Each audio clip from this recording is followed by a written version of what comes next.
Hello, hello, अस्सलाम वालेकुम। अस्सलाम वालेकुम। हाँ, वालेकुम अस्सलाम वरहमतुल्लाह। जी, जी, आपका नाम क्या है? जी कारी एजाज अहमद। कारी एजाज। जी, तो आप आलिम हो? आप मसला पूछें, आपको क्या चाहिए है? मैं आलिम हूँ या नहीं हूँ? मैं कोशिश करूंगा आपको मसले जवाब दूं। ठीक अच्छा, है। कुरान पाक पढ़ रहे हैं अभी? नजर आवाज आ रही है आपको? जी, जी। मैं इस वक्त क्लास में बैठा हूँ। ओह! मैं समझ गया। आप पूछें। आप मौलवी हो क्या? जी जी, कारी साहब हूँ मैं, कुरान पाक पढ़ाता हूँ। मसला पूछें, क्या बात है? माशाल्लाह। तो मेरा सवाल ये था, जैसे अ मैंने मतलब हम लोग इंडिया में रहते हैं। आप कहाँ से हो? पाकिस्तान से हो ना? जी, मैं पाकिस्तान। आप इंडिया से हो? जी, जी, जी। आपको कोई मसला तो नहीं? जी, नहीं, अल्लाह माफ करे, क्या मसला होना? क्या बोल रहे हो जी? आप मुसलमान हैं या हिंदू हैं? मैं गैर मुस्लिम हूँ। गैर मुस्लिम? जी, जी, वही पूछ रहा। जी, पूछें, बात पूछें। जी। तो मतलब मैं इंडियन हूँ और गैर मुस्लिम हूँ, इससे आपको कोई मसला तो नहीं है? हाँ जी? मतलब गैर मुस्लिम हूँ, इससे कोई मसला तो नहीं है आपको? नहीं नहीं, आप बात पूछें, अल्लाह माफ करे, कौन सी बात है ये? जी, जी। तो जैसे मैं ये पूछ रही थी कि जो गैर मुस्लिम होते हैं, अल्लाह ताला उनके साथ क्या करने वाले हैं? आपने दुनिया में हुँ, दुनिया को पैदा के अंदर पता नहीं कितने मज़ाहिब पैदा किए, हुँ, और सबसे जो सच्चा मजहब है वो इस्लाम है, दुनिया में भी आखिरत में भी। हुँ, आखिरत के अंदर अल्लाह पाक ने दो चीजें पैदा की हैं, दोज़ख, जन्नत। हुँ, जन्नत में हमेशा वही लोग जाएंगे जो अल्लाह पर ईमान रखते हैं, हुँ, रसूलों से मुराद ये है कि 1,24,000 कमोबेश अंबिया किराम दुनिया में तशरीफ लाए। जिस तरह ईसाई लोग हैं, वो अपने क्रिश्चियन जो अपने आप को ईसा अलैहिस्सलाम की यानी औलाद भी कहते हैं, माज़अल्लाह।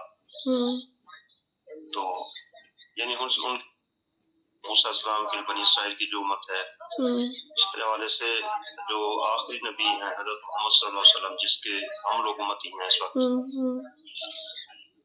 तो जो अंबिया कराम को नबी माने, उनको अल्लाह को एक माने, नबी सल्लल्लाहु अलैहि वसल्लम को यानी आखिरी नबी को खत्म नबूवत का यानी आखिरी नबी माने, खातमुन नबीय्यीन माने, नमाजें पढ़े, रोजा रखे, हज ज़कात, जो भी इस्लाम के मामलात हैं वो सारे तहे दिल से अदा करे, तो उसके लिए कल को अल्लाह पाक जन्नत उसके लिए रखेगा।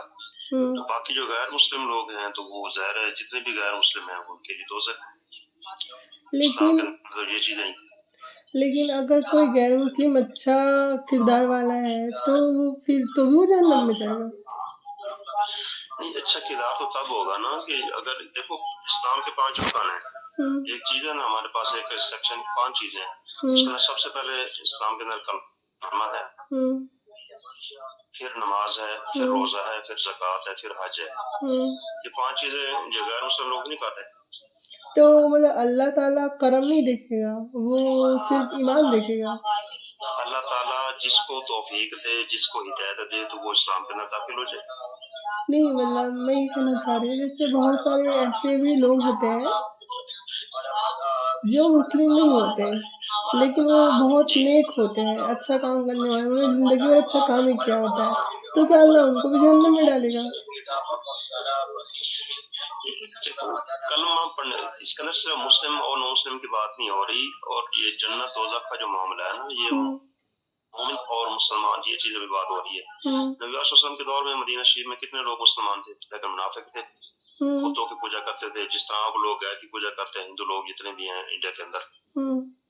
कुछ लोग आग की पूजा करते हैं, कुछ लोग सूरज की पूजा करते हैं। मुसलमान लोग ही हैं आपके इंडिया के अंदर, देखें हो सकता है पाकिस्तान से ज्यादा मुसलमान है। हाँ है। तो इस हवाले से मुसलमानों के अंदर ऊपर अल्लाह पाक का ये करम है कि मुसलमान कोशिश करता है कि अल्लाह से हर वक्त डरता रहता है। उसको ये खौफ है अल्लाह का, नबी वसल्लम की तालीमात पे अमल करता है। और गैर मुस्लिम के अंदर ये चीज़ है कि लोग पर्दा नहीं करते। गैर मुस्लिम के अंदर ये चीज़ है कि लोग माँ बहन बेटी को यानी एक ही निगाह से देखते हैं। जगह जो शरीयत के अंदर है उसको माँ को माँ का दर्जा दिया गया है, माँ के कदमों के नीचे जन्नत रखी गई है। ये तो हर मजहब में है ऐसा। ये चीजें ये इस्लाम ने सिखाया सबको, पहले तो नहीं था ये था। तो इस्लाम तो 1400 साल पहले है, उससे पहले तो इस्लाम नहीं था। पहले नहीं था तो पहले जितने लोग थे तो वो 1400 साल बाद तो इस्लाम आ गया ना। तो पहले जितने अंबिया अलैहिस्सलाम जितने अंबिया थे ना तो हर किसी ने अपना 1400 साल इस्लाम से ये मुराद है कि 1400 साल के बाद तो इस्लाम ज़ाहिर हुआ है ना। 1400 साल पहले तो भारत में तो कोई भी मुस्लिम नहीं था। आप कारी इजाजी आपके जो बाप दादा जो थे वो 1400 साल पहले कौन से धर्म को फॉलो करते थे? देखो इतनी हम गहराई में किधर जाएंगे, 1400 साल पहले जिन्हें मेरे ख्याल से हिंदू या सिख ही होंगे आपके जो पूर्वज हैं, वो पहले के जो बाप दादा हैं वो आपके। नहीं, कौन से धर्म से? हजरत आदम अलैहिस्सलाम, देखो हजरत आदम अलैहिस्सलाम से लेकर जितने 1,24,000 नबी आए हैं, 1,24,000 का मुबेश, वो सारे तो 9 मुस्लिम गैर मुस्लिम नहीं थे। हाँ। अगर उनकी तो उम्मतें आई हैं। अच्छा, तो आपके जो बाप दादा थे पहले वो नसरानी थे क्या? नहीं। तो हिंदुस्तान पहले 1947 में जब पाकिस्तान अलग नहीं हुआ था भारत से, तब तो 1947 में तब तो भारत में हिंदुस्तान मतलब कि उससे पहले और 1400 साल पहले तो भारत में हिंदू सिख और जैन ही रहते थे। सॉरी, हिंदू जैन और बौद्ध रहते थे। तो बिल्कुल इस तरह की गहराई में बातें ले गई हैं, वो बात नहीं है। देखें मैं इस्लाम की चीजें कारी साहब, जो चीज इस्लाम, मैं ये कहना चाहती हूँ कि हम लोगों को मतलब आप लोगों के जो पूर्वज हैं, जो आपके बाप दादा, वो तो हिंदू ही थे। मैं ये कहना चाहती हूँ। नहीं, हिंदू नहीं थे, मुसलमान थे शुरू से। 1400 साल पहले तो कोई मुसलमान नहीं घराने के अंदर पैदा हुए।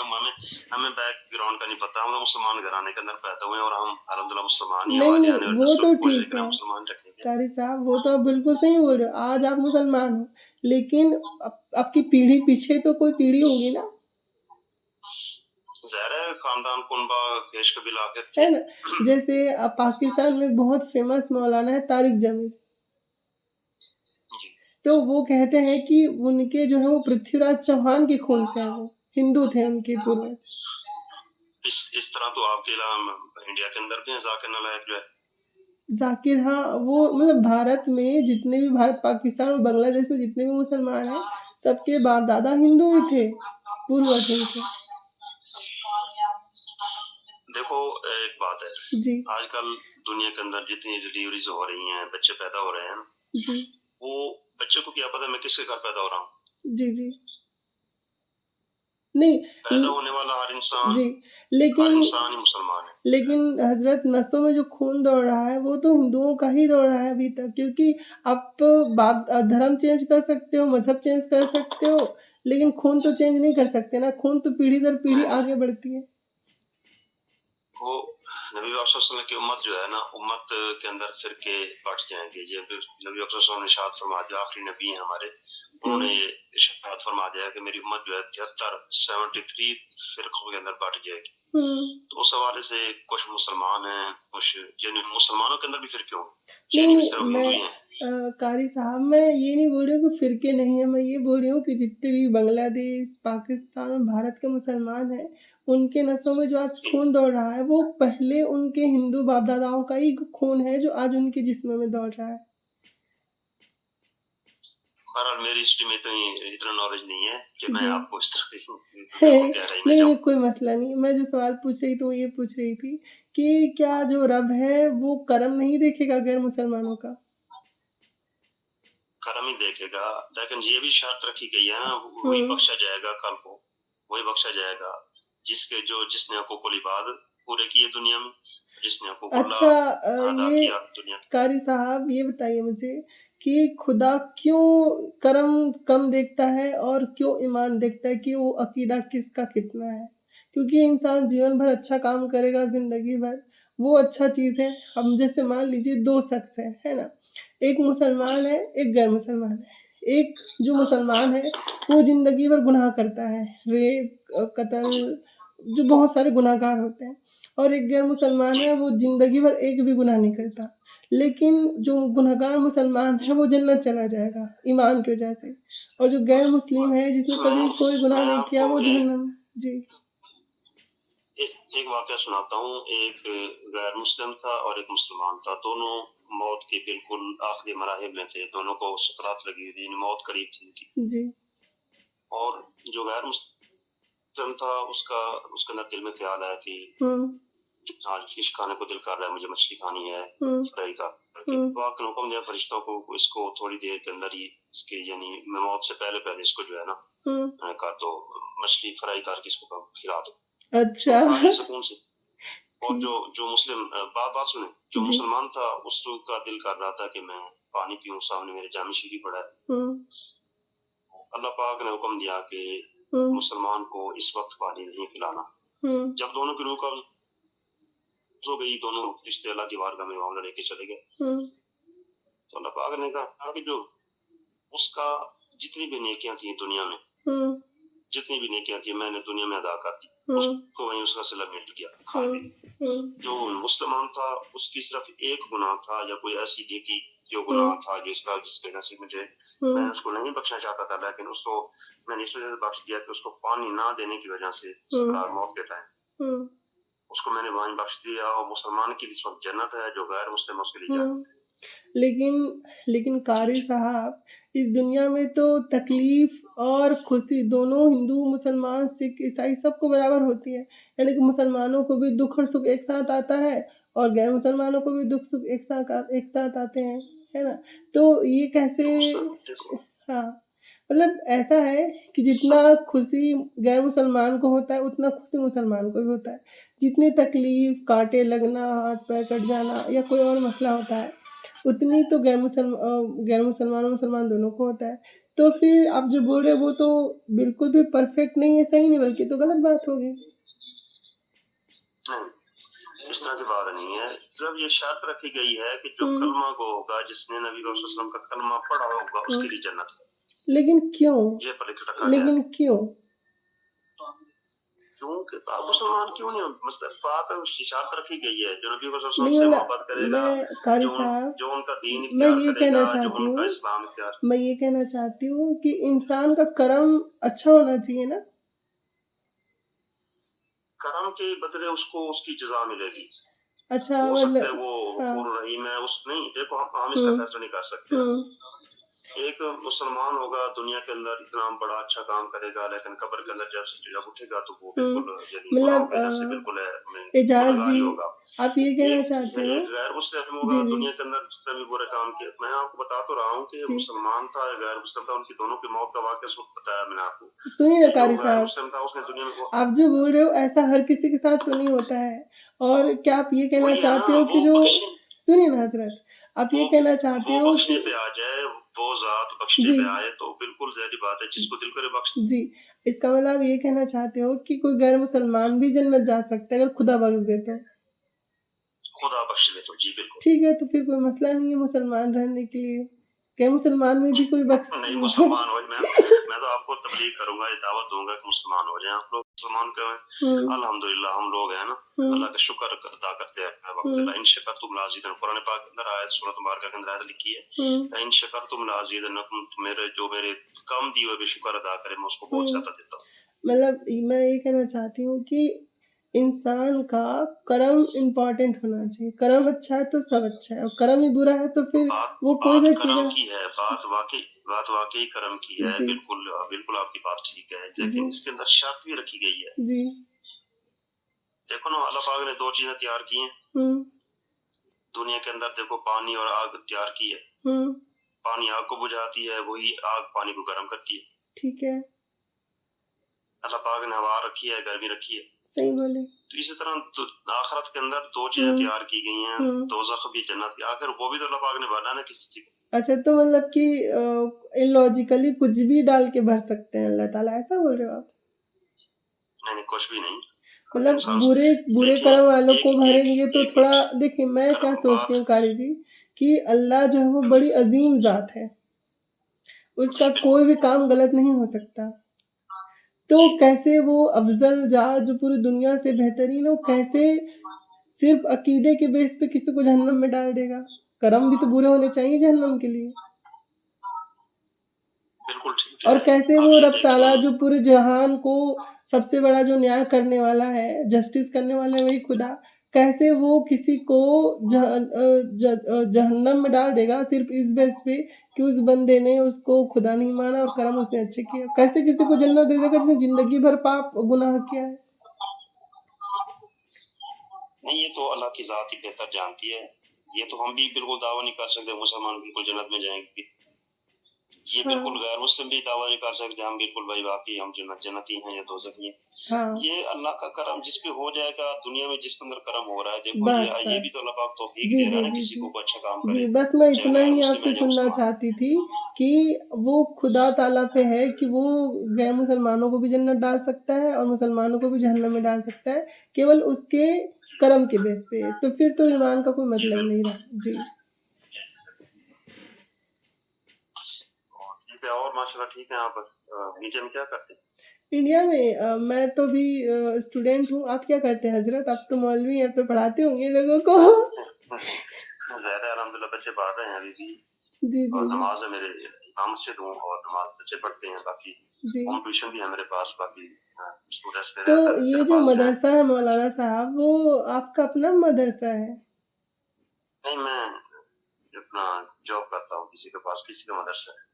माशाल्लाह, बहुत दिन के बाद किसी ऐसे मौलवी से बात हुई जो मदरसे में पढ़ाते हैं। जी, काफ़ी ज़ाहिर बात है हमारा तो शौक़ है ना। नहीं माशाल्लाह अच्छी बात है। आपके तो पाकिस्तान में मौलवियों की तादाद बहुत ज़्यादा है। अल्हम्दुलिल्लाह अल्लाह का शुक्र है। वैसे इंडिया के अंदर बहुत ज़्यादा मुसलमान हैं। हमारे हाँ। जो बहुत बड़ा दरबार शरीफ है वहाँ पे साबिर कलियार रहमतुल्लाह अलैह का, ख्वाजा मोइनुद्दीन चिश्ती अजमेरी रहमतुल्लाह अलैह जी, का, हम जी। तो उनके मुरीद हैं। ओह! आप तो बरेलवी फ़िरके के हैं। जी, बरेलवी फ़िरके अहले के तो सुन्नत व जमात, माशाल्लाह। अहले सुन्नत व जमात जी जी, जी, अल्हम्दुलिल्लाह। जी। इमाम मोहम्मद रज़ा बरेलवी रहमतुल्लाह अलैह आपके यहाँ मौजूद हैं। क्या बात है, बहुत इंडिया के बेहतरीन। अंदर है ना बरेली शरीफ के जी, अंदर। जी, जी, जी, जी, जी। यहाँ तो हमारे यहाँ के जो मुस्लिम हैं, वो तो बहुत ही ज़्यादा अब इंटेलिजेंट होते हैं। जी। जी, और उनका ईमान तो मैं तो ये कहती हूँ कि बुरा मत मानिएगा एक बात बोलूँगी तो जी। आपके इधर से ज़्यादा ताज़ा ईमान हमारे इधर के लोगों का है। नहीं ईमान बिल्कुल है, वाक़ई। जी। वो जी। हर जगह हर किस देखो इंसान अल्लाह पाक जिस किसी को तौफीक दे रहा है, ये तकवे की बात है। इंसान के लिए रखा है कि एक बिल्कुल ना हम पढ़ते थे, अब अल्लाह का शुक्र है यानी टीचिंग है, टीचिंग के वाले से लेक्चर देना पड़ता है बच्चों को। हुँ। तो उस्ताद ने 3 बच्चों को मुर्गी दी जी। और तीनों को कहा कि वहाँ जाके ज़िबा करना जहाँ पे कोई देख ना रहा हो। हाँ। एक ने जाके एक हवेली थी, चारदीवारी के अंदर जाके उसको ज़िबा करके वापस लाया। हुँ। दूसरा गया उसके एक फसल थी, कपास की या मक्के की कोई भी जिसके बिल्कुल अंदर छुप के बैठ के उसने ज़िबा करके वापस लाया। हाँ। तीसरा कुछ देर बाद ही आया। हाँ। उससे पूछा गया कि आप क्यों नहीं हो? उसने कहा जी मैं तो जहाँ भी गया मुझे तो अल्लाह नज़र आ रहा था, अल्लाह देख रहा था माशाल्लाह, मुझे। माशाल्लाह। हाँ, वही चीज़ है उसने कहा जी आपका ईमान मुकम्मल हो गया। जी, जी। क्या बात है। बात तो ये है कि बंदा तन्हाई में हो या हुँ। पब्लिक के अंदर हो या हुँ। किसी के सामने हो, तो खौफ हुँ। खुदा तो हर वक़्त इंसान को होना चाहिए। हाँ। यही लेकिन यही इंसान का जो है, जी। यही इंसान की दर्जात के अंदर बुलंदी है अच्छा और यही ईमान की एजाज़ मज़बूती है इंसान साहब की। अब आप जी। क्योंकि अब मुझे तो ऐसे हमेशा राब्ता करने को नहीं मिलते कोई मौलवी। आप मिले हो और आप अहले सुन्नत वल जमात से हो, तो जी। मैं एक मसले आपसे सॉल्व करना चाहती हूँ, ये है कि इस्लाम एक है, अल्लाह एक है, कुरान एक है, आखिरी जो नबी हैं, नबी मोहम्मद सल्लल्लाहु अलैहि वसल्लम वो भी एक ही हैं। तो इतना जी। कुछ सिमिलर होने के बाद भी जो दीन इस्लाम है, वो इतने सारे टुकड़ों में क्यों बँट गया? ये तो होना है। ये तो हुक्म आ गया ना ऊपर से, एक वही नाजिल हो चुकी है, एक दिल पर बात बन चुकी है, बदतर फिर को कदर बढ़ जाएगा।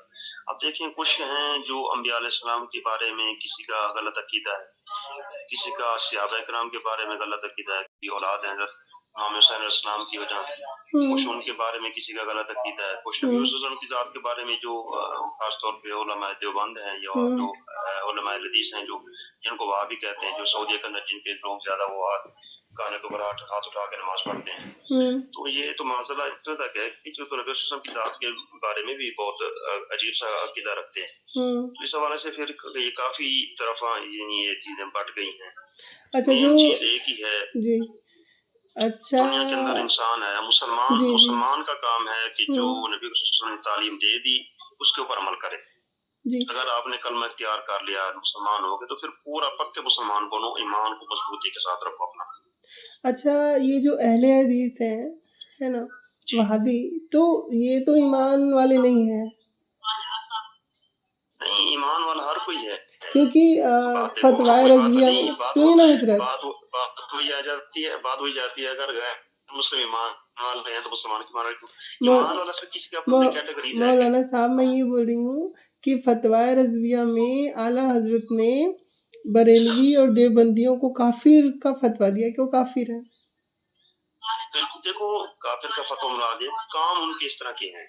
जी, तो मैं वही बोल रही हूँ कि अहले सुन्नत वल जमात के नज़दीक जो अहले हदीस हैं वो काफ़िर हैं। नबी वसल्लम के हदीस पाक है कि ला युमिनु अहद, आप शायद अरबी समझती होंगी, ला युमिनु अहदुकुम हत्ता अकूना अहब्बा इलैहि मिन वालिदिही व वलदिही वन नासी अजमाइन। तब तक इंसान का ईमान कामिल नहीं हो सकता जब तक वो नबी वसल्लम के साथ मोहब्बत करे, उनकी औलाद के साथ मोहब्बत करे, यानी नबी वसल्लम से ज़ात से इस तरह मोहब्बत करे, अपने माँ बाप से बढ़कर, औलाद से बढ़कर, अहल से, ख़ानदान से, सब पूरी दुनिया से बढ़कर जब तक मोहब्बत ना करे, उस वक्त उसका ईमान कामिल नहीं हो सकता। इसी रूह को आला हज़रत रहमतुल्लाह अलैह ने देख कर ये चीज़ें दी हैं कि ये लोग तो माज़अल्लाह नबी वसल्लम की शान में गुस्ताखियाँ करते हैं। देखें मदीना शरीफ के अंदर जब नबी वसल्लम ने ऐलान नबूवत फरमाया था, तो लोग कुछ बुतों की पूजा करते थे, बुत लेके आते, जिस तरह हिंदुओं के अंदर है ये चीज़ें, बुत वगैरह की जो कहते हैं, जो आसपास क्या भगवान बोलते हैं इनको, इस तरह लोग उस वक्त पूजा करते थे। तो ने फरमाया था कि आप लोग जो हैं इन चीज़ों से बचें, इस्लाम को यानी खुदा को सजदा किया करें, बुतों की पूजा न किया करें। तो ये चीज़ इस वजह से वही चीज़ आ रही है कि ये लोग रसूलुल्लाह की तालीम को माज़अल्लाह कभी किसी अंदाज में, कभी किसी अंदाज में बयान करते हैं, तो तभी आला हज़रत रहमतुल्लाह अलैह ने ये फतवा लगाया था कि ये लोग मुसलमान कहलाने के लायक नहीं है, क्योंकि इनके अंदर ये कुफ्रियात भरी हुई है, शिर्क भरा हुआ है। अच्छा तो मेरा सवाल ये है कि अल्लाह की मर्ज़ी के बिना तो कुछ भी नहीं होने वाला। तो काबा की जी जो बिल्कुल। देख-रेख है और काबा की चाबी है, वहाँ का निज़ाम है सऊदी का, ये अल्लाह जी। ताला ने उन्हें क्यों दे रखा है जो गुस्ताखे रसूल हैं, जो आपके नज़रिए में काफ़िर हैं, कुफ़्र में मुब्तला हैं? इसमें देखो हुकूमतें चलती हैं। आपके इंडिया के अंदर मुसलमान लोग हैं ना, हुँ, आपके ऊपर एक हुकूमत जो है वो हिंदू की है, हुँ, तो मुसलमान क्या करें? इस तरह हमारे पाकिस्तान के अंदर भी हुँ, हुकूमत मुसलमानों की है, लेकिन हुँ। काम अजीब से हो रहे हैं, नहीं, नहीं, आप नहीं मुसलमानों समझे, को शेख। क़ारी साहब आप नहीं समझे। सवाल ये है कि अल्लाह ताला ने क्यों उनको हुक्मरान बना रखा है, जबकि वो उनका घर है? ये आजमाइश आजमाइश सिर्फ आजमाने के लिए किसका? किसकी इंसान, आज़माइश? अल्लाह पाक अगर देखो, अल्लाह पाक आपको इक़्तिदार दे देता है, मतलब आप मुसलमान इजाज़ हैं। जी किसकी आज़माइश हो एक रही मैं है? मिसाल फॉर जी, एग्जांपल जी। अल्लाह पाक एक इंसान को हुक्मरान बना देता है, हुँ, उनके आगे रियाया है। हुँ, रियाया के अंदर अगर कोई इस्लाम की खिलाफ वर्जी करे या खुद हुक्मरान के इस्लाम की खिलाफ वर्जी करेंगे, तो वो खुद उस चीज के जिम्मेदार है। हुँ, अल्लाह पाक ने एक बना दिया, हुँ, अल्लाह पाक ने ढीली रस्सी, इंसान कहता है जी मैं अभी फिलहाल गुनाह कर रहा हूँ, ये कर रहा हूँ, अल्लाह पाक ढीली रस्सी देता है इंसान को, जब हुँ, खींच पड़ती है ना, तो फिर इंसान बिल्कुल आगे का होता है, पीछे का होता है। हुँ, उनको सिर्फ एक बताया, आजमाया गया है कि हुँ, आप यहाँ बैठे हैं, बिल्कुल, क्योंकि ये तो मुआहदा हुआ था तुर्क के साथ 100 साल का, तो 100 साल से तो काफी टाइम ऊपर हो गया। उस वक्त मुसलमानों की खिलाफत उस्मानिया चल रही थी ना, सल्तनत उस्मानिया। उस हवाले से फिर जो लोग बांध गए आहिस्ता आहिस्ता, फिर काबिज हो गए ना। अब तो काबिज हो गए किस्म के, अब तो किसी को जानते नहीं गया क्या नहीं। तो लेकिन अब तो इनके ऊपर अब तो पूरी कारी साहब सवाल वहीं पे है कि अल्लाह ताला ने इतनी पाक जगह जो उसका घर है ना, ये बैतुल मुकद्दस है, इतनी पाक जगह को अल्लाह ने उन लोगों को क्यों दे दिया जो काफी मतलब इसमें क्या अल्लाह ताला क्या करना चाहते हैं? क्योंकि वो तो पहले से ही साबित हो चुका कि ये लोग तो गुस्ताख रसूल हैं आपके नज़दीक। तो अल्लाह ताला क्या जानबूझ करके उन लोगों को ये दे रहे हैं? क्यों ऐसा कर रहे हैं अल्लाह? जानबूझ कर नहीं, जानबूझ कर नहीं। ये देखो वही चीज वह बात आजमाइश आ जाती है। जी। अब देखें पूरी दुनिया के अंदर कितने ममालिक हैं, 57 इस्लामी ममालिक हैं जी, तकरीबन। जी, जी, जी। उसके हवाले से अब बाकी देख लें पूरी रूए जमीन सारी गैर मुस्लिम है। आखिर वो भी तो अल्लाह पाक, देखो कितना तो अल्लाह पाक ने एक पैगाम पैदा किया है ना, सबके ऊपर ही इस्लाम फैला सकता है, फैल जाएगा। कल को इस्लाम हर किसी के ऊपर गालिब आ जाएगा, जिस किस्मत के जिस किसी के नसीब में होगा इस्लाम के अंदर दाखिल होगा। नहीं, ये तो कारी साहब ये तो बड़ा मसला है। आप बोल रहे हैं कि इस्लाम गालिब आ जाएगा। खुद अहले मतलब जो बैतुल मुकद्दस है वही गैर मुसलमानों के हाथ में है आप लोगों के नज़दीक तो। नहीं, वो बात तो बिल्कुल ठीक है, लेकिन इस वक्त देखे ना, जो बार-बार कुरान पाक कह रहा है, बार-बार कुरान पाक कह रहा है कि ये लोग आप लोगों के बिल्कुल दोस्त नहीं बन सकते, यहूद और नसारा जितने लोग हैं। ये तो उस हवाले से हम लोग मौलाना साहब ये तो और बड़ी मुश्किल की बात है। ये तो और बड़ी मुश्किल की बात है कि रब ताला बोल रहा है कोई दोस्त नहीं बन सकते और रब ताला ने अपने घर की चाबी उन्हीं को दे दिया जिससे आप दोस्ती नहीं कर सकते। नहीं, वो गैर मुस्लिम की बात है, लेकिन ये तो चलो मुसलमान लोग हैं, नमाज भी पढ़ते हैं, लेकिन ये भी गैर मुस्लिम हो चुके। इनके अंदर गुस्ताखी है ना, तो अच्छा, गुस्ताखे रसूल सुनिए मैं एक चीज़ बताती हूँ आपको कारी साहब। गुस्ताखे रसूल एक जगह रखो और एक जगह रखो जो गैर मुसलमान है जिसको अल्लाह रसूल का नहीं पता। दोनों में से बुरा कौन है? जो नबी पाक का गुस्ताखी कर रहा है वो, या वो बंदा जिसको अल्लाह रसूल का ही नहीं पता? कौन बुरा है? वो बिल्कुल बुरा बंदा है। गुस्ताखे रसूल ना। तो अल्लाह ताला ने तो उन्हें आपके नज़दीक उनको चाबी दे दी है बैतुल मुकद्दस की जो गुस्ताखे रसूल है। ये तो बड़े फँस गए आप लोग। हम क्यों फंस गए? कभी सोचा ऐसा? नहीं, वो ज़्यादा बेहतर जानती है कि मैं उससे क्यों नहीं चाहती। आप लोग राह पे हो, आप लोग अल्लाह के रास्ते पे। अगर वो देखो, अगर उससे हुक्म के बगैर पता नहीं हिलता, जी, अगर वो चाहे तो वो रातों रात इन पर तख्ता उठ सकता है। बेशक ये बात तो मैं यकीन करती हूँ कि भाई खुदा जो चाहे कर सकता है, लेकिन फिर वही ना ये भी तो देखो ना, ये भी तो खुदा की कोई आजमाइश है ना मुसलमानों के ऊपर, क्या लोगों को मुसल्लत क्या कर दिया। आजमाइश है? वही तो मैं पूछ रही हूँ। अच्छे से ठाट के साथ खा रहे हैं, पी रहे हैं, ऐश कर रहे हैं। अब जो बाकी मुस्लिम ममालिक मुल्क हैं वहाँ पे जो है बड़ी मुश्किलें आ रही हैं, वो लोग ऐश के साथ ज़िंदगी जी रहे हैं, काबा की चाबी लेके घूम रहे हैं, उनको क्या दिक्कत है? बस यही चीज़ है, जितना कल को ज़्यादा सरमाया लोग इकट्ठा करेंगे, कब्र में उतना ही ज़्यादा सवाल जवाब होंगे। जबकि रब ताला कहता है कि एक मिनट मैं अल्लाह पाक की तरफ से आपको एक तौहीद की और बात बताता हूँ कि एक उस्ताद साहब थे, उन्होंने ना एक यानी बच्चे थे, तलबा पढ़ते थे, उनके पास स्टूडेंट्स, उनको पैसे दिए। किसी को 1 रुपया दिया, किसी को 100 दिया, किसी को 500 दिया, किसी को 50 दिए, किसी को 20 दिए, यानी हर किसी को जो 10-12 जो तलबा के स्टूडेंट थे सबको पैसे दिए और ये कहा कि एक ही दिन में इनको खत्म करना है और शाम को मुझे इनका टोटल हिसाब देना आपने कि कहाँ खर्च किए। चलो सब कुछ यानी शाम के टाइम एक मजलिस लगी, लोग इकट्ठे हो गए, वहां पे आ गए, पूछा गया, पहले 100 वाले को बुलाया जिसको से ज्यादा पैसे दिए, 100 या 500, उसको बुलाया, हाँ हमने कहाँ खर्च किए। वो जैसे गिनता था थोड़ा, यानी कुछ करीब पहुंचा था, फिर भूल जाता था, यानी उसको खड़े यानी एक 500 वाले को 2-3 घंटे लग गए, लेकिन सवाल पूरे ना हो सके। उसको ये भी कहा अगर पूरा ना किया जाएगा तो फिर आपको सजा भी होगी। तो ठीक है, क्योंकि एक चैलेंज हो गया था ना सुबह के टाइम जब मैं पैसे दिए थे। फिर इस तरह 50 वाला आ गया, फिर 20 वाला आ गया, फिर 10 वाला, हम कैटेगरी बिल्कुल शॉर्ट करते हैं। फिर 1 रुपए वाला आ गया, 1 रुपए वाले से पूछा, हाँ भाई आपने कहाँ खर्चे होंगे जी? मैंने वहां से 10 रुपए 1 रुपए की टॉफी ली और मैंने खाई, वापस आ गया। उसका हिसाब क्लियर हो गया। उसने छलांग मारी, यानी जहाँ पे खड़ा था वहां से नीचे आ गया। वो कामयाब हो गया। वो यही चीज है कि जितने लोग ममालिक गरीब हैं, ये जो हम लोग मुसलमान जो हम लोग जो है खासतौर पे लोग जितने गरीब हैं, तो जितना कम पैसा होगा, जितने कम दुनिया के अंदर ये चीज बार बार आ रही है, रन शकर तुम राज़ियन्नकुम, थोड़ी देर पे सब्र करोगे तो अल्लाह पाक आपको इसका और ज्यादा देगा, और ज्यादा से मुराद है कि कल को कब्र में इसका अजर ज्यादा देगा आपको। क्या हजरत कैसी बातें कर रहे हैं, अजीब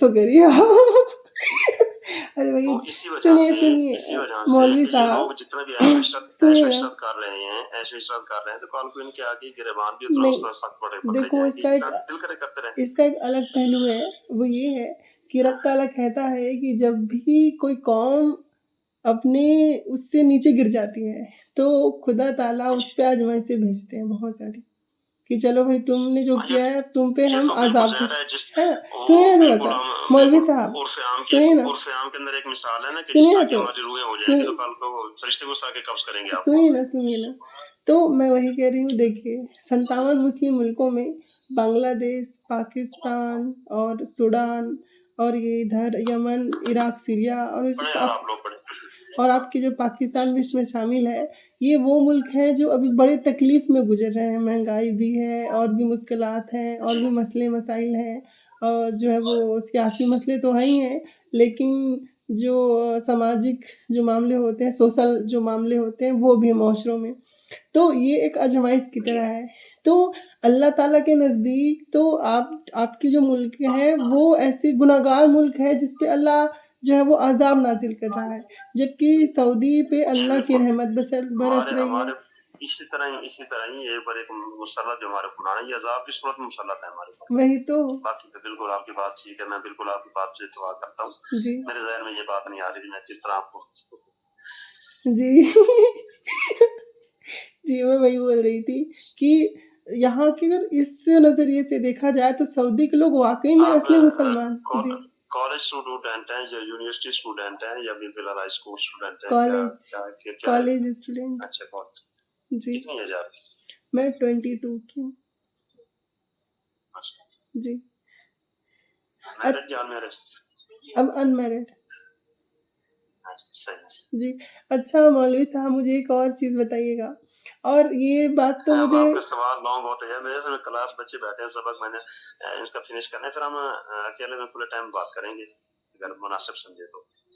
अच्छा ठीक है, आप ठीक है, आप फिर फारिग हो जाइए तो मुझे बताइए। इनके ना सबक अभी क्लास है ना हमारी, तो इसमें मैंने ज़रा सबक सुनने हैं कि बच्चों की मंजिलें वगैरह, तो इस वजह से माइंड न कीजिएगा। हाँ, कोई मसला नहीं है, कोई मसला नहीं। बहुत शुक्रिया आपका मौलवी साहब। नमस्कार साथियों, जय हिंद, वंदे मातरम। आप सबका इस वीडियो में स्वागत है। और ये थे कारी एजाज सकूरी, एक मौलाना थे, और आपने देखा कि ये मदरसे में पढ़ाते हैं। अच्छा, आप आज जो है वो ज्येष्ठ कृष्ण एकादशी है, अर्थात कि ज्येष्ठ माह की कृष्ण पक्ष की एकादशी, और आज को अपरा एकादशी भी कहते हैं। अपरा एकादशी बहुत पवित्र है, इसको अक्षय पुण्य प्राप्त वाला कहा जाता है, और आज के दिन भगवान विष्णु की पूजा की जाती है और विष्णु सहस्रनाम का जाप किया जाता है। तो जितने भी धर्मी व्यक्ति भगवान विष्णु के अनुयायी हैं, अर्थात कि जिनका इष्ट या फेवरेट भगवान विष्णु है, उन सभी को अपरा एकादशी की अनेक अनेक शुभकामनाएं।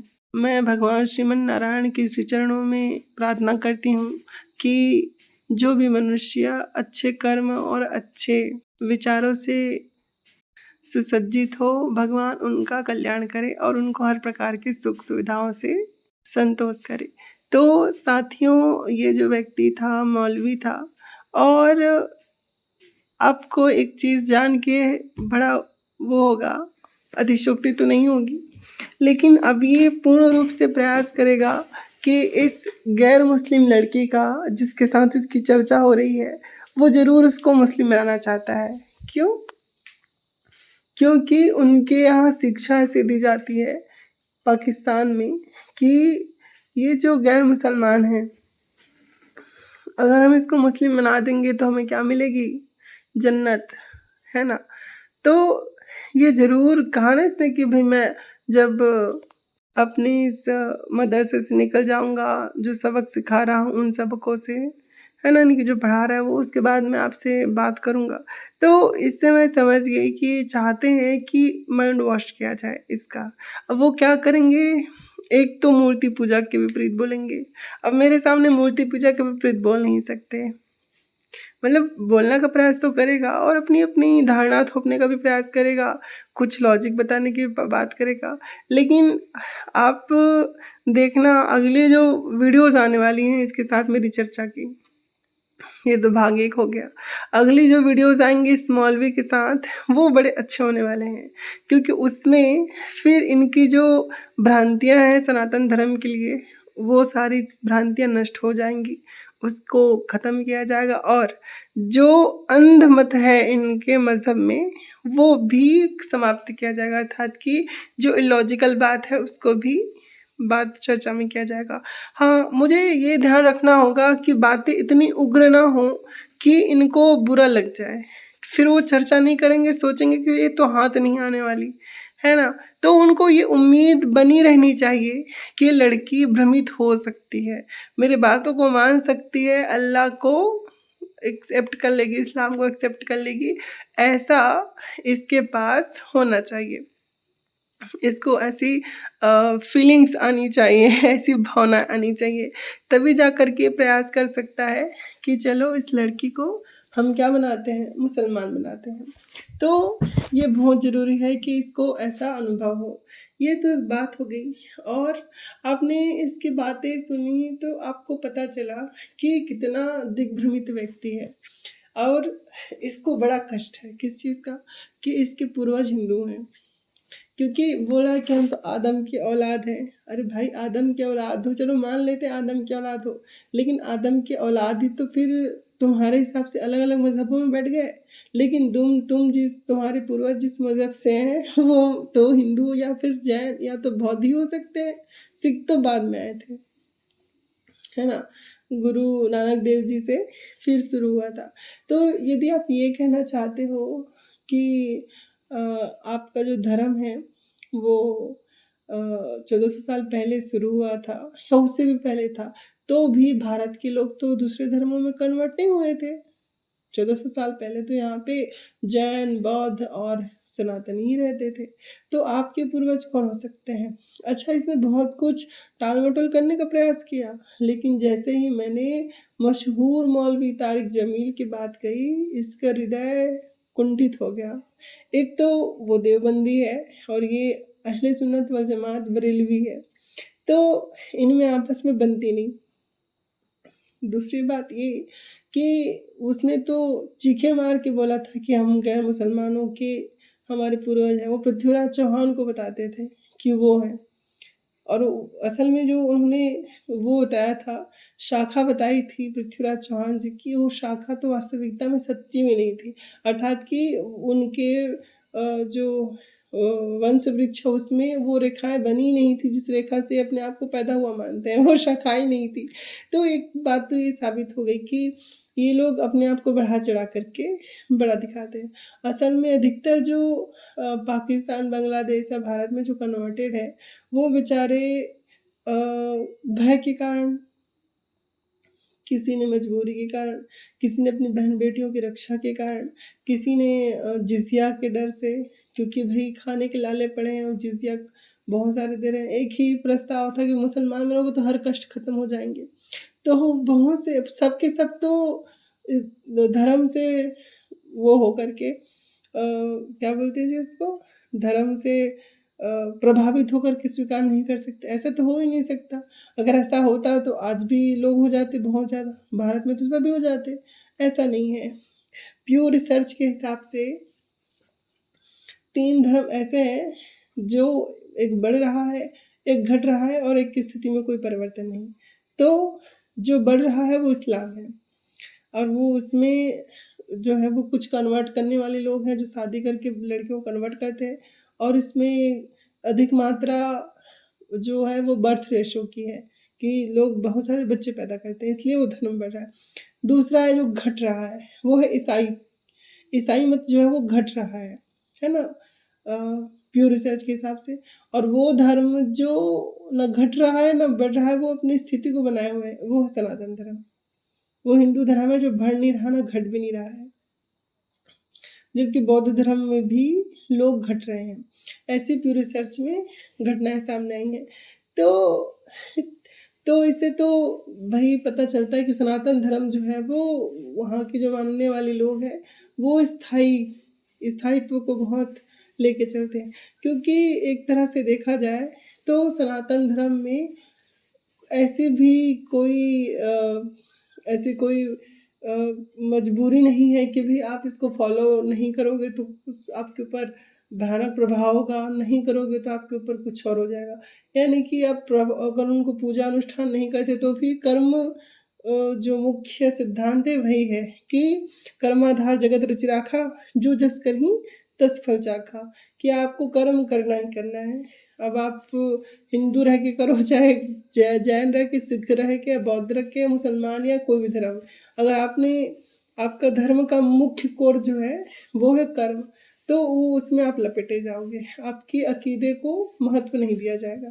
तो ये जो व्यक्ति था इसके हृदय में बड़ी टीस हुई कि भैया 1400 साल पहले मेरा पूर्वज क्या होगा, है ना। तो एकदम अकबका गया था। आप लोगों ने देखा जैसे किसी को छुछुंदर काट ले तो भयभीत हो जाता है ना या फिर किसी को बिना विष का सर्प ही दंश कर ले तो उसके हृदय में बड़ा कंपन हो जाता है कि अब तो मैं मरूंगा, अगर उसको पता नहीं कि ये विषधारी सर्प नहीं है। दुख की बात यह है कि गांव देहातों में जो सर्प अधिकतर काटते हैं वो विषधारी ही होते हैं। तो ये जो मोमीन था, मौलाना था, ये बेचारा भयभीत था और हृदय कंपन हो रहा था इसका, वो बंद हो चुका था। सोच रहा था कि क्या बताऊं कि मेरे पूर्वज कौन है। अरे भैया बताने की आवश्यकता नहीं है, हम जानते हैं कि आपके पूर्वज कौन है और कौन होंगे, बताओ। 1400 साल पहले तो तुम्हारे पूर्वज भारतीय थे, है ना। तुम बाहर से तो नहीं आए हो कि अमेरिका के आ गए कि इंग्लैंड के आ गए, भारत के ही है तुम्हारे पूर्वज। तो मैंने जो बात बोली ना कि तुम्हारे नसों में, तुम्हारे धमनियों में जो रक्त बह रहा है वो उन्हीं हिंदू पूर्वजों का है। इसको बड़ी चिढ़ हुई। अब प्रश्न ये उठता है कि ये लोग क्यों नहीं चाहते कि इनको हिंदुओं के साथ जोड़ा जाए, क्योंकि इन्होंने हिंदुओं के खिलाफ इतनी बुरी बुरी बातें बोल रखी हैं इतिहास में, अपने घर में, अपने आसपास, और मतलब इनके पूर्वजों से जहाँ से कन्वर्ट हुए हैं, फिर एक दो जो इनके पीढ़ी निकली उसके बाद फिर इन्होंने हिंदुओं को बोलना शुरू किया, कार होते हैं, बुरे होते हैं, इनके समाज में ये होता है, भूत परस्त होते हैं, इनसे दोस्ती नहीं करनी चाहिए। बहुत कुछ बोल रखा है जो बिल्कुल भी सभ्य और शिष्ट नहीं है। तो भाई मान लीजिए कोई किसी की कितनी बुराई कर रहा है। मान लीजिए एक गांव है, उस गांव में एक व्यक्ति जो है वो एक बूढ़े व्यक्ति से बहुत खिन्न रहता है और वो बूढ़े व्यक्ति को कहता है कि नीच फिर आ गया है, घटिया आदमी है, ये को बैठने का सहूर नहीं है, ये नहीं कर सकता, वो नहीं कर सकता, बहुत बुराई करता है। बाद में उसको पता चलता है कि वो व्यक्ति जिसकी बुराई करता है वो उसका बाप है। अब बताओ उस आदमी की जो उसकी बुराई करता था उसके ऊपर क्या बीतेगी। वो स्वीकार कर सकता है? वो नहीं कर सकता वो, क्योंकि उसने बहुत नीचता की हद पार कर दी उसकी बुराई करने में। झूठी सही लेकिन बुराई तो करता था। वैसे ही ये जो पाकिस्तानी व्यक्ति था इसने भी बहुत बुराइयां की हैं गैर मुसलमानों की, खासकर हिंदुओं की। तो अब इस स्थिति में अगर उनको बताया जाए कि तुम्हारे धमनियों में जो रक्त बह रहा है वो उन्हीं का है जिनकी तुम बुराई करते हो, भाई क्या बीतेगी उसमें सोचो कौन कौन सी जगह पे सुइयां चुभेंगे, इसकी सांसें रुक जाएंगी, हृदय जो है वो बंद हो जाएगा, फेफड़े काम करना बंद कर देंगे, किडनी रुक जाएगी, कलेजे वलेजे सब। क्यों? क्योंकि मनुष्य को सबसे भयभीत करने वाली वस्तु होती है वो अपमान। और सबसे बदतरीन मखलूक कौन है? ये लोग किसको मानते हैं सबसे बदतरीन मखलूक, है ना। वो भी इनके सामने सबसे बड़ी चुनौती होती है। इसलिए जब इनको बताया जाए कि जो हिंदू हैं, जो जैन हैं, जो बौद्ध हैं, ये तुम्हारे पूर्वज थे, तो इनको बड़ी मिर्ची लग जाती है और इसलिए आनाकानी कर रहा था मानने के लिए कि हम नहीं मान सकते कि हमारे पूर्वज ये हैं, है ना। तो ये तो एक बात हो गई। आगे इसने फ़िरका परस्ती के बारे में बताया कि अहले हदीस जो हैं वो हमारे नज़दीक क्या है, गैर मुस्लिम है, काफ़िर है।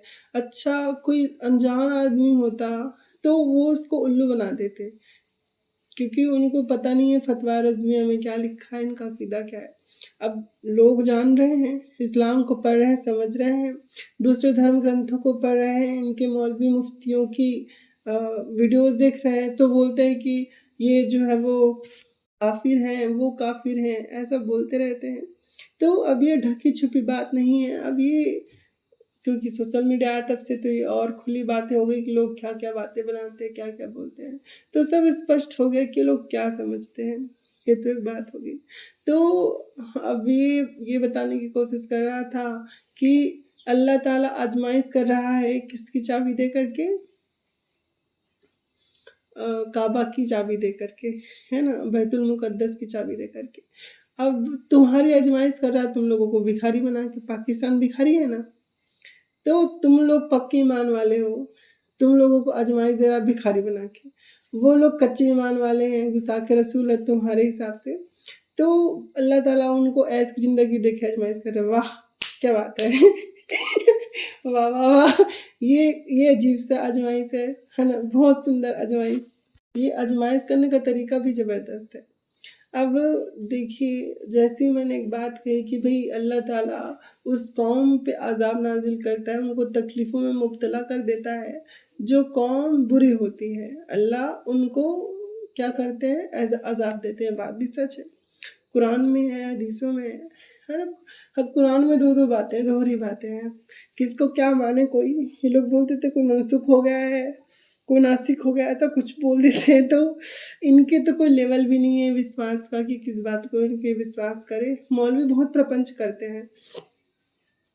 तो अगर हम लोग देखें इनके मैंने जब बात रखी थी कि भैया अगर अल्लाह ताला जो है ना? रब ताला जो है, वो तो कहता है कि हम उस कौम को आज़माइश में डालते हैं, तकलीफ़ देते हैं जो बुरी हो जाती, और बुरे जो उसके वो होते हैं, कर्म होते हैं, उसके लिए हम उसके ऊपर बुरे मुखिया रख देते हैं, है ना? तो फिर इसने एक्सेप्ट भी किया, हाँ, ये बात तो मैं भूल गया था।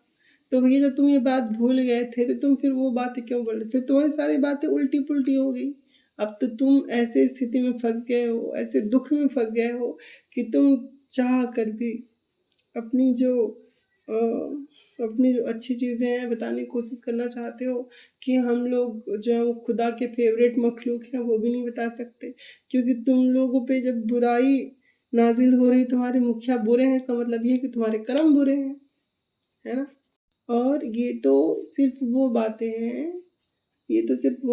हैं जो इनको समझ में आ रहा है, लेकिन कुछ बातें ऐसी हैं जो इनको समझानी पड़ेंगी तो समझ में आएगी, वो साइंस की बातें हैं। अभी तक इसने प्रयास ये करने की कोशिश की है कि इस्लाम की जो चित्र है, वो मेरी यानी कि उसके नज़र में जो गैर मुस्लिम लड़की है, हिंदू लड़की है, उसके सामने ऐसी छवि पेश की जाए कि वो बहुत सुंदर है ना? अब वो जो गैर मुसलमान मतलब कि जो अलग फ़िरके के लोग होंगे, उनको बोलेंगे कि वो तौहीद पे नहीं है, वो अल्लाह के बताए रास्ते पे नहीं चलते, जैसे वो 5 अरकानों की बात कर रहा था, वो ऐसे कुछ बोलने वाला है। और इन बातों के ज़रिए वो ये जताने की कोशिश करेगा कि हमारा मज़हब सच्चा है।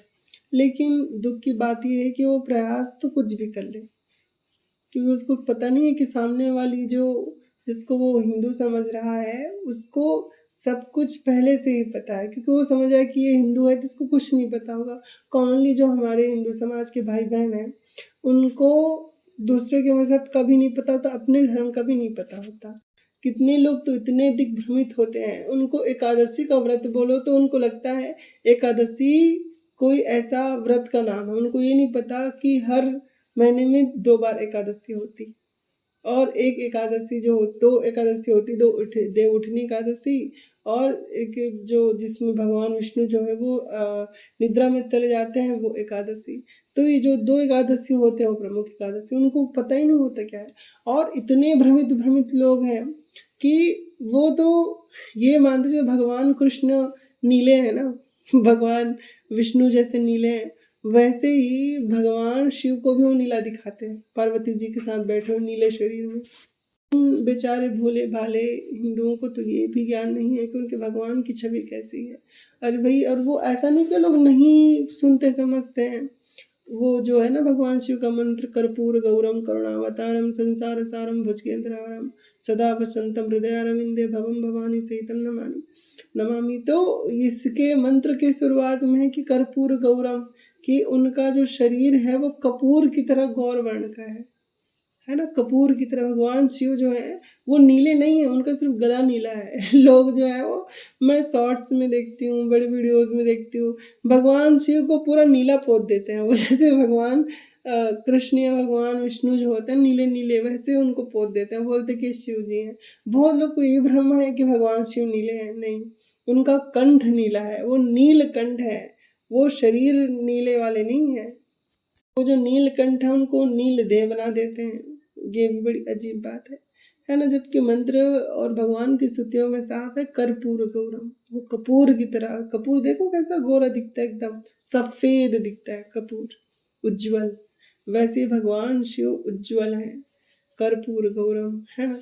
तो भगवान जो कृष्ण और भगवान विष्णु उनके साथियों खिंचते। खैर, मैं कहने का तात्पर्य इतना है मेरी कि उन लोगों को इतना नॉलेज नहीं होता, और वो चाहते भी नहीं कि उतनी नॉलेज लें। वो उनका बस वो राम जी की जय बोल दे, हनुमान जी की जयंती में जय हनुमान बोल के शरबत बांट दिए, नरसिंह जयंती में कुछ भगवान की स्तुति कर लिए, दुर्गाष्टमी नवमी नवरात्रि में पूजा अनुष्ठान कर लिए मंदिर जाकर, बस इतना ही उनकी बुद्धि है। उनको ना दूसरे धर्मों से ना कुछ लेना है, ना अपने धर्म को कुछ देना है। तो बस यही उनका सिस्टम चलता रहता है, वही मानते रहते हैं। तो लोग समाज भी समझते हैं, इतने सारे ईसाइयों में कन्वर्ट क्यों कर देते हैं लोग हिंदुओं को, क्योंकि आज पंजाब का आधा से ज़्यादा क्षेत्र ईसाई बन चुका है। सच है ये। उड़ीसा का आधा से ज़्यादा क्षेत्र ईसाई बन चुका है। झारखंड में तो ईसाइयों की जो मिशनरी हैं उनका तो बिल्कुल, वो जैसे घोड़े दौड़ाते हैं ना रथों में, वैसे ही वहाँ पे धर्म परिवर्तन की घोड़े दौड़ा रहे हैं। झारखंड पूरा, छत्तीसगढ़ में इतने सारे लोग जो हैं वो हो गए हैं, और महाराष्ट्र साइड तो पूरा, और केरल में तो मतलब समझो कि इतने कन्वर्ट हो रहे हैं, इतने कन्वर्ट हो रहे हैं। और कन्वर्ट करने का तरीका क्या है, बड़ा अजीब। झारखंड में एक न्यूज़ आई थी झारखंड से कि वहाँ गांव में ईसाई जो मिशनरियाँ उनकी संख्या बढ़ी, तो उन्होंने स्कूल खोला, और स्कूल खोला तो वहाँ बच्चों को पढ़ाने के लिए बुलाया। तो वहाँ पे स्कूलों में नाटक होता है, तो नाटक में भगवान शिव विष्णु और ब्रह्मा जी को बहुत कमज़ोर दिखा रहे थे। फिर ईसाई वाले में हजरत जो प्रभु यीशु हैं उनके बहुत बलशाली दिखा रहे हैं।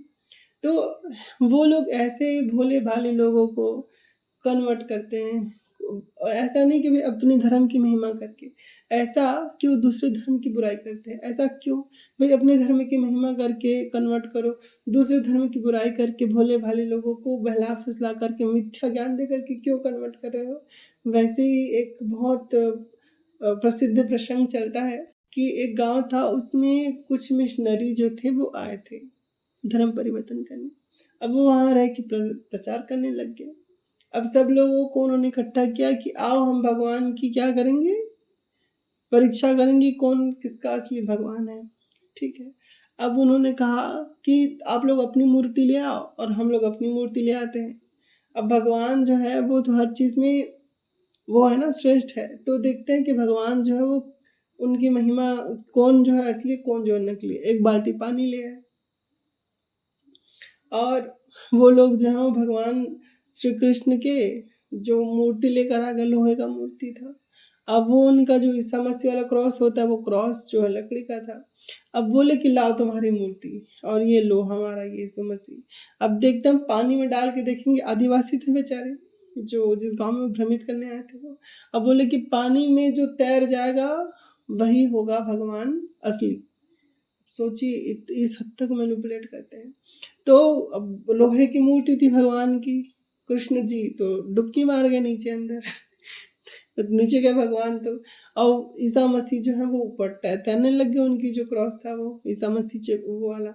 अब बोले कि देखिए, अब जो वो थे मिशनरी ने जिन लोगों को बुला रखा था, क्या बोलते हैं जिनको, आदिवासियों को, जनजाति लोग जो थे, वो देख के बड़े, हाँ अद्भुत अद्भुत, सच में यीशु मसीह। अब चलो सब लोग बपतिस्मा लो प्रभु यीशु के पवित्र नाम, पवित्र आत्मा पिता और पुत्र के नाम, चलिए हालेलुया सबको। फिर वो सकारा ऐसा कुछ बोलते हैं अजीब सा, वो बोल के सबको फिर बपतिस्मा देने लग गए। फिर इतने में क्या हुआ कि कोई शहर का आदमी था, हिंदू था, वो वहीं सब देख रहा था, बोले कि रुको रुको, क्या हुआ, आप तो एक ही परीक्षा लिए, तो जल परीक्षा है, तो हमारे यहाँ सिद्धांत है अग्नि परीक्षा का। क्या? तो लोग थोड़े अटपटे से उनका चेहरा बना कि अग्नि परीक्षा, अटक गए उनके, बोले कि हाँ ये हम लोग यहाँ, हमारे यहाँ ना जल परीक्षा का महत्व नहीं है, अग्नि परीक्षा का है। क्यों?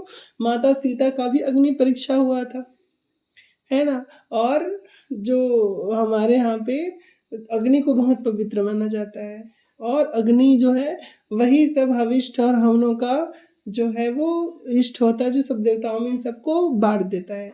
तो हम अग्नि परीक्षा करेंगे। अब भगवान कृष्ण की मूर्ति को रख दिए और भगवान प्रभु यीशु की मूर्ति को रख दिए, और नीचे लकड़ी लगा दिए, है ना, ऊपर लकड़ियों के ऊपर रख दिए यीशु मसीह और भगवान कृष्ण को, और फिर जय जगन्नाथ बोल के माचिस मार दिए तेल डाल के। अब धू धू करके यीशु मसीह का क्रॉस तो लकड़ियों के साथ ही बराबर पता ही नहीं चला। अब पूरे रात के डर में भगवान कृष्ण बांसुरी बजाते खड़े रहे। अब बोले कि देखो अग्नि परीक्षा में भगवान कृष्ण पास हुए, वहां तो भगवान जल में डूब के भी वापस निकल गए थे हमारे वाले भगवान, यहाँ अग्नि परीक्षा में तो भगवान प्रभु यीशु का नामो निशान नहीं मिला, तो गायब ही हो गए तो इस तरह से लोग जो है वो मूर्ख बनाते हैं इनको, जो बेचारे आदिवासी होते हैं। इसलिए बहुत सारे धर्मांतरण के नियम भी बने हैं, है ना। तो इसके लिए भी अब एक बार क्या हुआ कि मेरी चर्चा हुई, एक डिस्कॉर्ड में थी मैं, बहुत पहले की बात है, तभी एक ईसाई लड़की से मेरी चर्चा हुई थी, और वो जो ईसाई लड़की थी वो थी हिंदू पहले, मतलब अभी भी हिंदू ही थी, लेकिन वो उसने मत परिवर्तित कर लिया था, वो ईसाई बन गई थी। तो मैं बोली कि भाई ईसाई मत तुम्हारा उसमें क्या खास है? बोले कि हाँ उद्धार संभव है। किसका संभव? तो उनका सिद्धांत क्या है ईसाई वालों का, कि प्रभु यीशु जो है उन्होंने सबके पापों के बदले अपना प्राण दे दिया, यानी कि उनको जो कोड़े मारे गए थे, जो जिसमें 9 पत्थर बंधे थे, एक बार कोड़े में 9 घाव होते थे, उनके शरीर को जैसे खेत जोतते हैं ना, वैसे जोत दिया गया था, जगह जगह लहू आ गए थे। यीशु मसीह जो है उनको बड़ी प्रताड़ित किया गया था। तो प्रभु यीशु जो है उनके साथ बहुत वो किया, उन लोगों ने अत्याचार किया था। तो बोले कि जो अत्याचार हुआ ना, तो वो जितने भी मनुष्यों के पाप है प्रभु यीशु सबका उठा के उनका सब उनके बदले प्रभु यीशु ने अपना वो दिया है। और फिर इनके यहाँ सिद्धांत कहाँ से आया? सिद्धांत इन्होंने यहूदी धर्म से लिया है।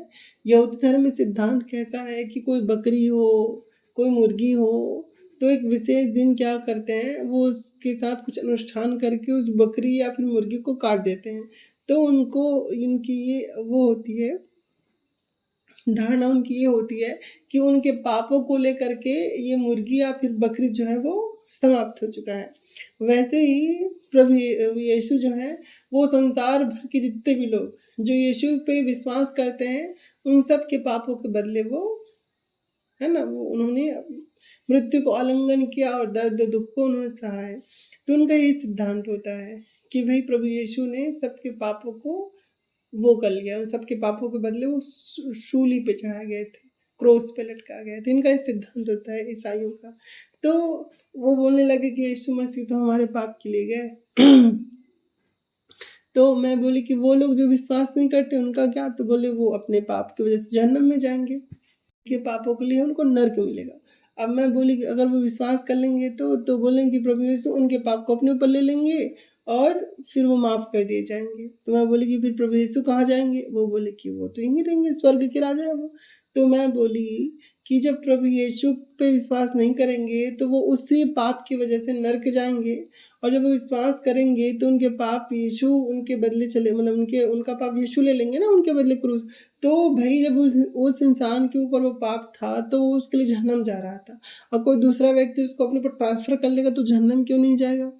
पाप की मात्रा कम हो गई क्या? तो थोड़ी सड़बड़ा गई वो थोड़ा अकबका गई कि ये कैसा सवाल है? भई बात तो सही है। उदाहरण के लिए मैं जो हूँ 25 किलो का भार लेके कहीं जा रही हूँ, कोई बोले कि आपका भार मुझे दे दो, तो मैं उसको दूँगी, तो क्या वो 25 किलो का भार हल्का हो जाएगा? नहीं होगा ना, उतना ही रहेगा। हाँ, ये बात अलग है कि वो बलशाली अधिक होगा, तो वो जो भार उठाने की क्षमता उसकी अधिक होगी, लेकिन 25 किलो का भार तो कम होगा नहीं, 25 तो 25 ही रहेगा। वैसे ही सहने की क्षमता हो सकती है कि नरक में वो इंसान ज़्यादा तड़पे, लेकिन कोई पवित्र आत्मा है तो वो नरक में जाएगा तो कम तड़पेगा, लेकिन तड़पेगा ज़रूर और जहन्नम में ही जाएगा, नरक में ही जाएगा। तो मैंने ये कहा, फिर मैं बोली कि अगर परमेश्वर इतना ही न्यायकारी है, तो जो जैसा कर्म करता है उसको उसके कर्म का प्रतिफल वैसा ही मिलना चाहिए। क्यों सिर्फ़ विश्वास के आधार पे उसके कर्म का जो है निरोध हो सकता है? क्यों होगा ऐसा? यानी कि जो तुमने कर्म किया है उसका तुम्हें भोगना तो पड़ना ही पड़ना है। क्यों नहीं भोगना है भई? ज़रूरी है भोगना। और अगर खुदा तुम्हारे विश्वास के आधार पे तुम्हें माफ़ कर दे रहा है, तो फिर न्यायकारी कैसे हुआ? हो सकता है कि भाई खुदा हो, लेकिन वो न्यायकारी नहीं है। जो न्यायकारी नहीं है, फिर उसके सानिध्य में रह के क्या तात्पर्य है? फिर तो तुम किसी भी चोर लुटेरे या अन्यायी के सानिध्य में रह जाओ, मतलब वही एक जैसा ही है। बस ज़्यादा फ़ायदा दे रहा है, वो कम फ़ायदा देगा। बात वही है। तो ये जो है ना कि तुम्हारे जितने पाप हैं सब समाप्त हो जाएँगे और तुमने जो पाप किया है वो ख़त्म कर दिए जाएँगे, माफ़ कर दिए जाएँगे। लोग इसी जो है वो लालच के कारण विश्वास कर लेते हैं। उनको समझना चाहिए कि जिस चरित्र को तुम पावन मानते हो, वो चरित्र न्यायकारी होना चाहिए। उनके चरित्र में न्याय नहीं है, तो क्या तात्पर्य उनको मान करके, है ना? बौद्ध धर्म और जो श्रमण परंपरा है, उनमें सिद्धांत है कि कोई इंसान अगर बुद्धत्व को भी प्राप्त हो गया, यानी कि वो बौद्ध भी बन गया, है ना? सबको ज्ञान को भी उसने वो कर ली, अरहत बन गया, तो भी उसके कर्म जो हैं वो उसका पीछा नहीं छोड़ेंगे जब तक कि वो उसको भोग नहीं लेगा। हाँ, ये जब तो कोई इंसान अरहत बन जाता है, कोई बुद्ध बन जाता है, तो बात अलग है कि जो भी उसने कर्म किए होंगे पहले, वो सारे कर्म को सहने की क्षमता उनकी बढ़ जाती है, क्योंकि फिर वो सम्यक दृष्टि, वो जो पंचशील, अष्टांगिक मार्ग, ये जो चीज़ें वो फॉलो करते हैं, उससे उनके हृदय में बहुत संयम बनता है, सहनशीलता बनती है, सहिष्णु हो जाते हैं। तो वो उनको भोगना तो पड़ता है, लेकिन फिर वो उसके लिए सज्ज हो जाते हैं। उदाहरण के लिए वैसे ही जैसे कि भार वाली बात कि भई तुम्हें कुछ भार दे दिया जाएगा, बोझ, कि तुम यहाँ से उसको वहाँ तक ले जाओ। तो एक इंसान तो अचानक से उठा और उसको भार दे दिया गया। वो तो जैसे-तैसे करके मरते-खपते लेके जाएगा और एक मनुष्य है जिसने बार-बार जो है वो अपने आप को ट्रेन किया है। अब वो उसको भी वो भार पकड़ा दिया गया, लेकिन उसके अंदर उस भार को ले जाने की सहनशीलता है। अब वो उस भार से विचलित नहीं होगा। वो उस भार को जिस स्थान में उसको रखना है वहाँ पे रख देगा और उस भार से मुक्त हो जाएगा और दूसरा व्यक्ति उस भार में दब जाएगा। तो वैसे ही कर्म का सिद्धांत है कि जो किया है उसको वो मिलना ही होगा, उसको प्राप्त करना ही होगा, है ना? जैसे-तैसे करके उसको वो मिलेगा ही मिलेगा।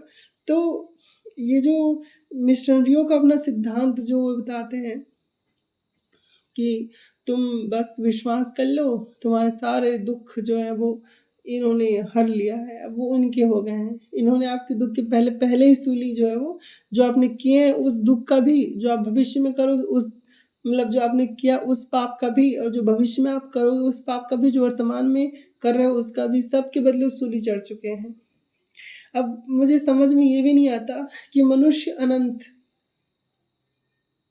नहीं, क्षमा कीजिएगा, मैं कर्म के बारे में बोल रही थी। मनुष्य कर्म जो है वो बहुत सारे कर्म हैं और उनमें पुण्य बहुत है तो पाप भी बहुत होंगे।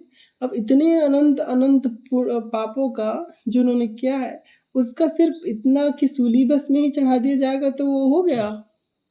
ये भी एक जो है वो अन्याय की बात है कि भई पाप कर्म इतने हैं तो जो उसको ले रहा है उसका वो तो अनंत समय तक जो वो दुःख में ही रहना चाहिए।